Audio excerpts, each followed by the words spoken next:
এমনি অনেক সামাজিক কার্যকলাপের সাথে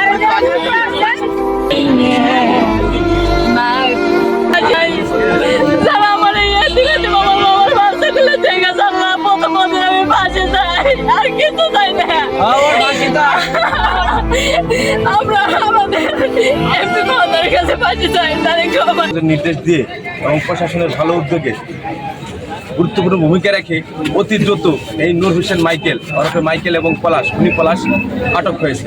এটা সক্ষম হয়েছে, এই জন্য প্রশাসনকে ধন্যবাদ জানাই। আরও জানাবো প্রশাসনের কাছে আমাদের আবেদন থাকবে এলাকাবাসীর পক্ষ থেকে, এই নূর হোসেন মাইকেল শুধু একাই না, আরও যারা জড়িত আছে এদের অতি দ্রুত আইনের আওতায় এনে এই শহীদদের সর্বোচ্চ শাস্তি নিশ্চিত করতে হবে। এবং এইটার নেপথ্য আরেকটা কারণ আপনারা দেখতে পারেন, এই নূর হোসেন কিন্তু একাধিকভাবে মাদক ব্যবসায়ী, ডাকাতের সর্দার, বিভিন্ন অকারণ জোয়ার আসর বসায় বিভিন্ন রকম অকারণের সাথে জড়িত। এতে আপনাদের মাধ্যমে প্রশাসনের কাছে আমাদের আকুল আবেদন থাকবে, যেটা আমাদের মাননীয় এমপি মহোদয় জনাব সামিউদ্দিন সেলিম ভাইয়ের নির্দেশ, যে কোনো প্রকার মাদক জোয়ারের সাথে কেউ জড়িত থাকলে তাকে সর্বোচ্চ শাস্তি নিশ্চিত করতে হবে, যাতে পুনরায় এই ধরনের শহীদুল হত্যাকাণ্ডের মতো কোনো ঘটনা এই মুকসুদপুরে না ঘটে।